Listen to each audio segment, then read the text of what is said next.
Dog goes to say goodbye to its police owner, but notices something strange and stops the doctor. The fluorescent lights of Atlanta memorials. ICU cast harsh shadows across Sarah Collins's pale face as Max pressed his nose against the observation window. Something wasn't right. The Belgian Malinois amber eyes tracked Dr. Morrison's movements, a low growl building in his throat that Officer Mike Rodriguez couldn't ignore. "More easy, boy," Mike whispered, but Max's ears remained pinned back, his body rigid with tension. Through the glass, Sarah lay motionless, surrounded by beeping monitors and hanging IV bags. Just 12 hours ago, they'd been working their regular shift at Atlanta International, Max's keen nose leading them through the labyrinth of terminals and security checkpoints. The scent hit Max first, that sharp chemical tang that always meant trouble. Sarah had trusted his instincts, as she had for the past 5 years. They tracked the suspect to Terminal C, where a drug smuggling operation was about to go very wrong. Now Sarah was fighting for her life, and Max couldn't shake the feeling that the danger wasn't over. Dr. Morrison adjusted something in Sarah's IV line, and Max's growl intensified. Ified, Mike tugged gently on the leash, but the K9 officer wouldn't budge. There was something familiar about the doctor's movements, something that triggered a memory from the airport terminal, but Max couldn't make his human partner understand. "I know you're worried about her," Mike said, kneeling beside Max. "We all are, but Sarah is in good hands." The words meant nothing to Max. All he knew was that the same scent from the airport chemical dangerous wrong now clung to Dr. Morrison's scrubs, and every time the doctor entered Sarah's room, her vital signs would mysteriously decline. A young resident. Dr. Emily Chen paused at the nurse's station, her attention drawn to Max's unusual behavior. She'd worked with therapy dogs in the pediatric ward and knew that K9 officers were different. Their instinct honed by years of training and experience. The way Max tracked Dr. Morrison's movements wasn't anxiety or simple separation distress. This was something else. Has he been acting like this with all the medical staff? She asked Mike, approaching carefully. "No, Mom, just started today," and only with Mike was cut off by the sudden wail of Sarah's heart monitor through the glass. They watched Dr. Morrison rush to her, her bedside barking orders as her vitals plummeted. Max lunged forward, nearly pulling Mike off his feet. His bark echoed through the sterile hallway, a sound Sarah would have recognized instantly. It wasn't his alert bark for drugs or explosives. This was his warning, the same one he'd given seconds before the firefight at the airport. Dr. Chen's eyes narrowed as she watched Dr. Morrison frantically adjust Sarah's medication officer Rodriguez. "How long have you known Dr. Morrison?" "Since Sarah was admitted last night." "Why?" "Because I've worked in this ICU for 3 years, she said slowly, "and I've never seen him before today." Max's barking reached a fever pitch as Dr. Morrison glanced through the observation window for a split second. His eyes met Max's, and something flickered there. Recognition, fear, hatred. Then he was moving fast and purposeful toward the service elevator at the end of the hall.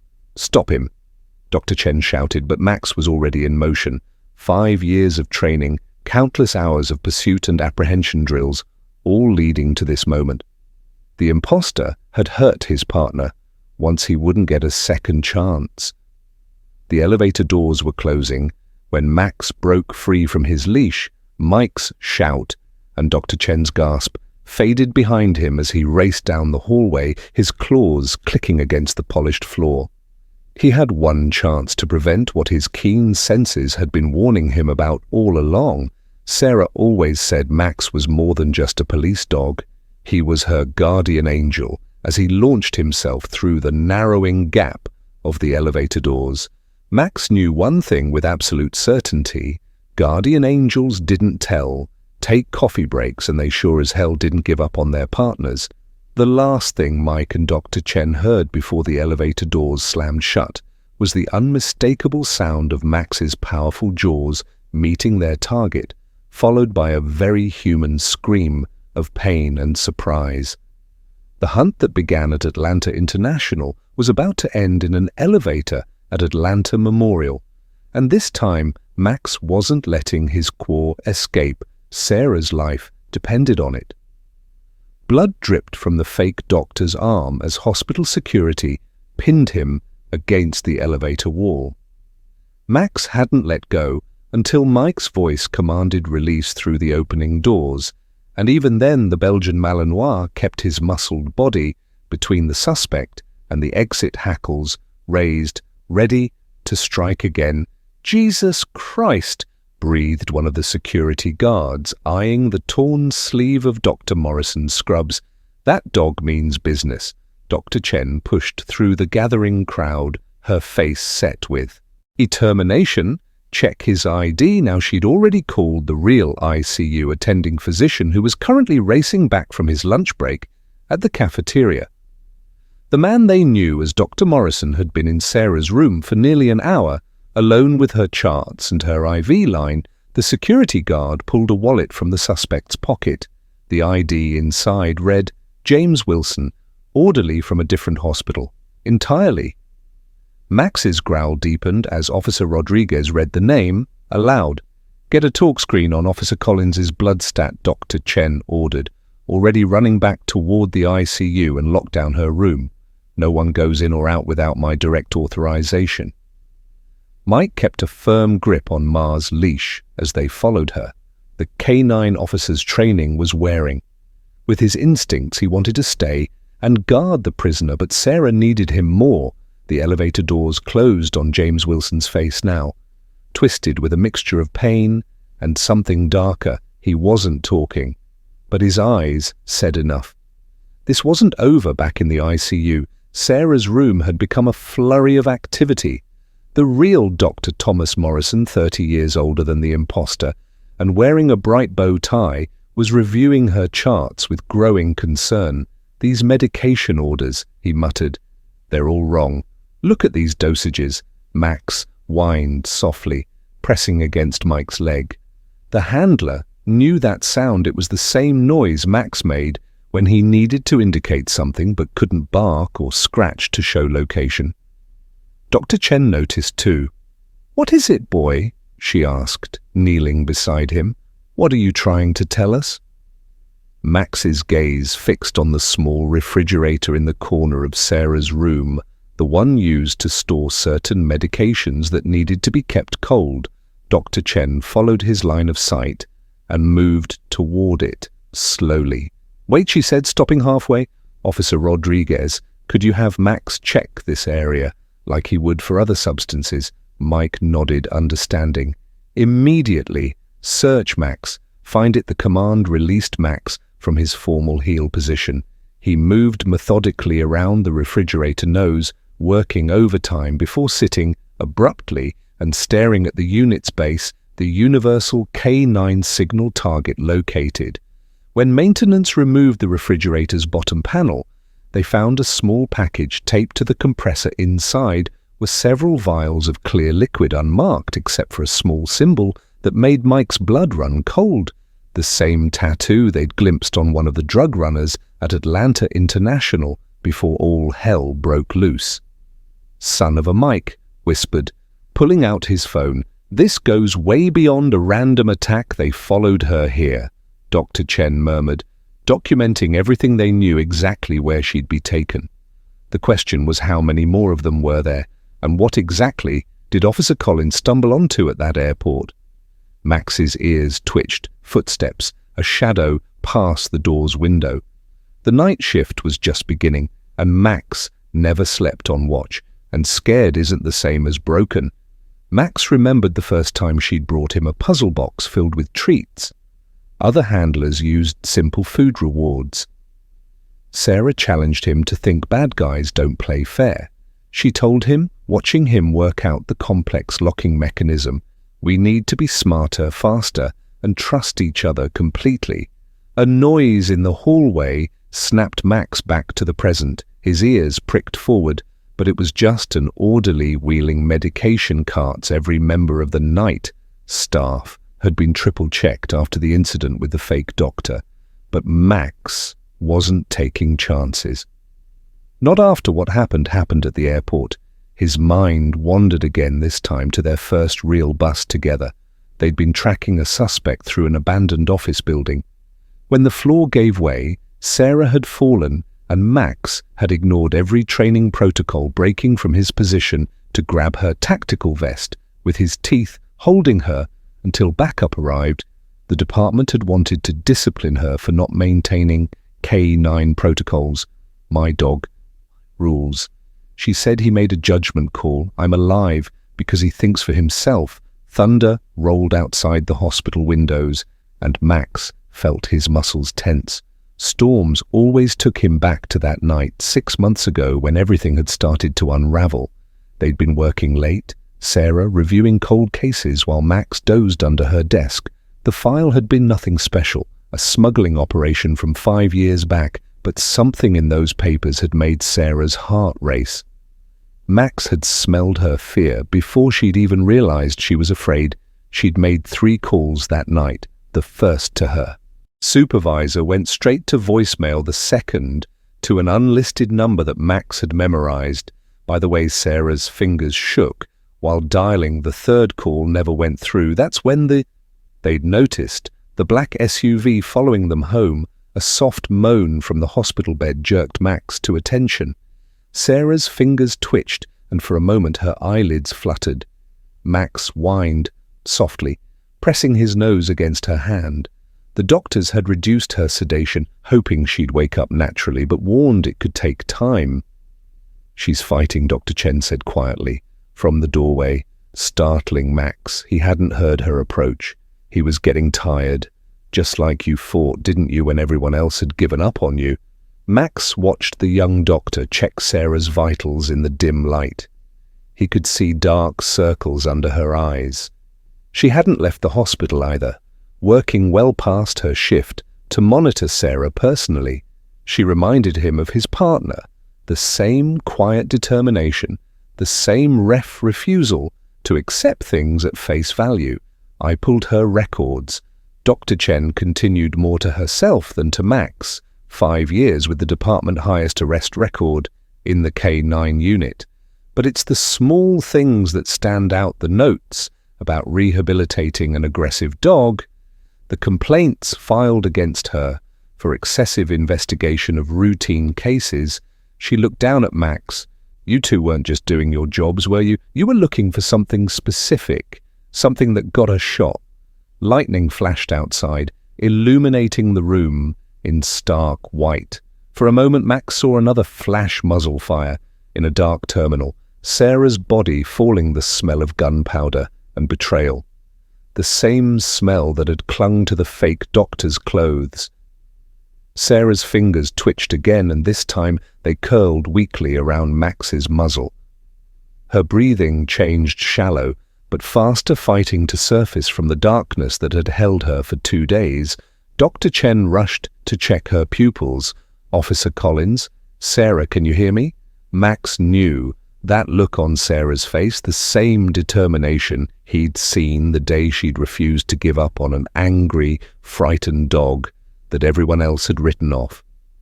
She was coming back to him, and when she did, they would finish what they'd started at the airport, because Sarah had taught him more than just commands and protocols.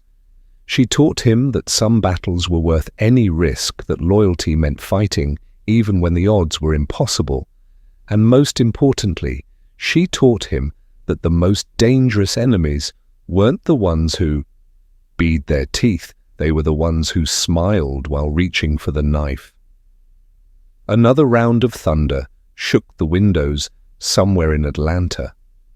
The people who had tried to kill his partner were realizing their plan had failed. They would be coming again with new disguises, new tricks, new ways to silence what Sarah had discovered. But they didn't know what Max knew, that love was stronger than fear, that trust could overcome any training, and that some partnerships went soul deep. Sarah had saved him once, giving him purpose, when he'd lost all hope. Now it was his turn to save her.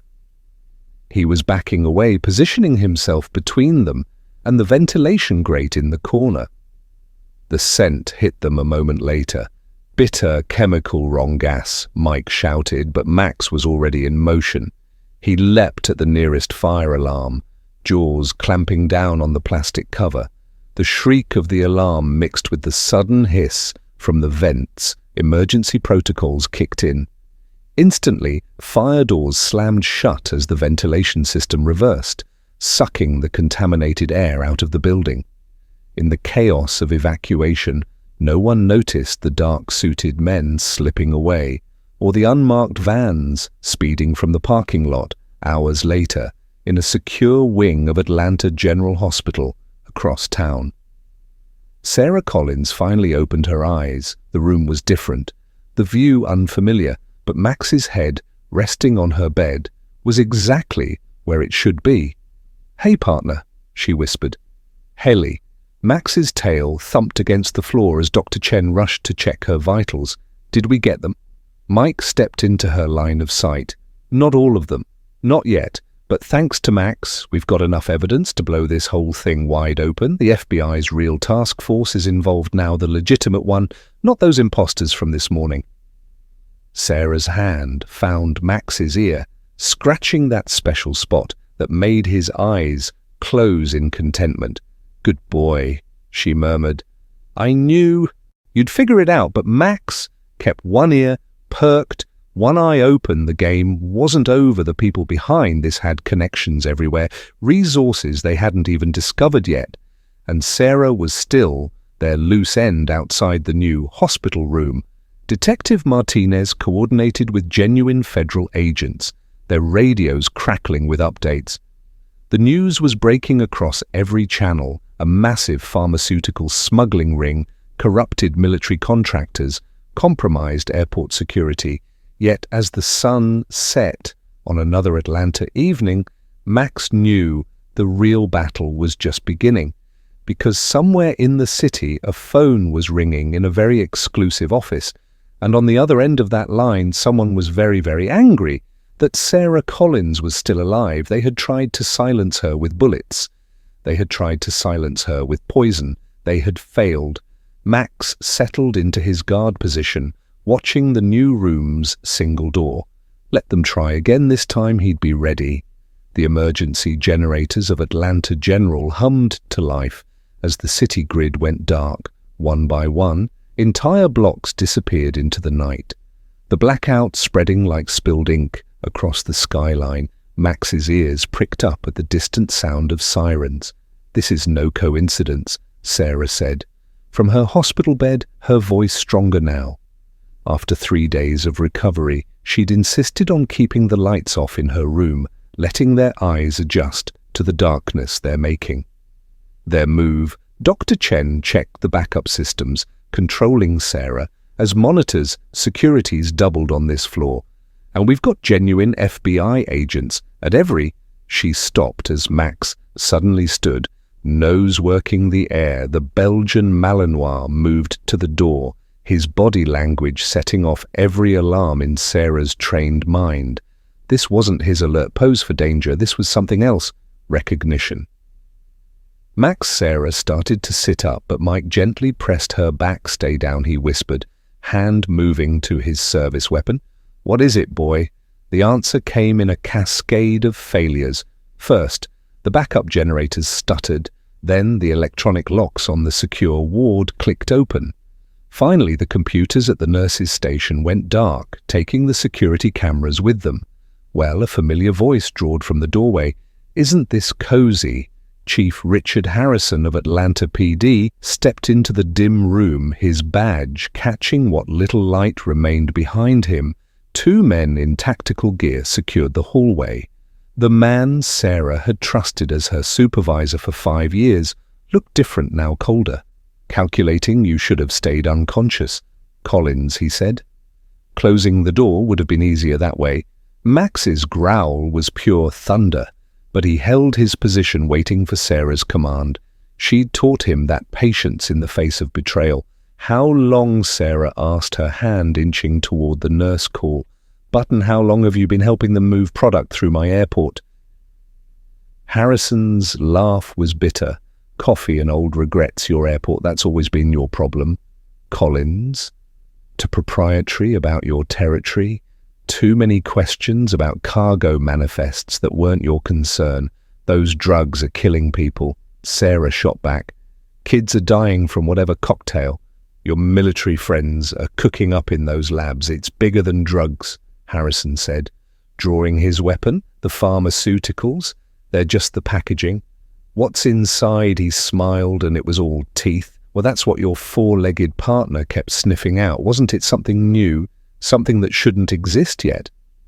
Max's muscles bunched, reading Sarah's subtle hand signal. Years of partnership had taught them to communicate in silence. Biological weapons, Sarah said, the pieces finally clicking, hidden in legitimate medical supplies. That's why you needed airport access. Military contractors smuggling in the components piece by piece. Give the lady a prize. Harrison raised his gun, and now it's time for... He never finished the sentence. Max launched himself at Harrison's gun arm, just as Sarah yanked the curtains closed, plunging the room into total darkness. The chief's shot went wide, shattering the window. The chaos that followed was a symphony of snarls and shouts. Mike tackled one of the tactical officers, while Dr. Chen hit the emergency lockdown override, sealing the ward. Sarah rolled from her bed, IGN ignoring the pain that shot through her healing wounds. In the darkness, Max was a force of nature. Sarah had trained him to fight smart, not just hard. He didn't go for the obvious attack. Instead, he caught Harrison's sleeve, dragging him off balance. The chief's head caught the edge of a medical cart with a satisfying crack, but Harrison's men were professionals. One of them managed to get Max in a chokehold, tactical armor protecting him from the dog's teeth. Sarah saw the glint of a knife. Max F, she screamed, their special command, one she'd created just for him, inspired by his fighting ring.